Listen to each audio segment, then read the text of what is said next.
I have been hearing about Canva AI. So this evening I was like, okay, let me even try it out and see what it's all about. So I used the prompt earlier to create a portfolio for myself using what's it called both dot new, which Omalaja dropped earlier. So I now copy the same prompt, I pasted it in Canva AI. It started coding everything. As you can see earlier, it started coding everything from A to Z. It coded it from everything you are seeing here is Canva. It's done with Canva.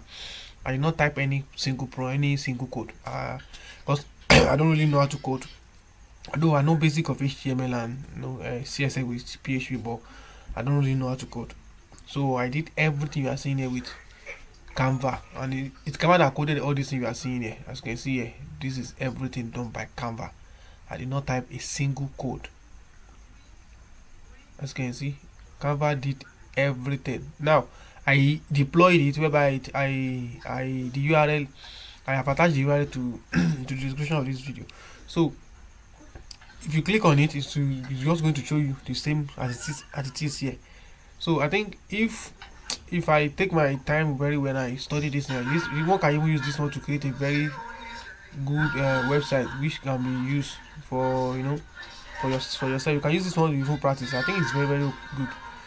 I'm a Canva to try, honestly speaking.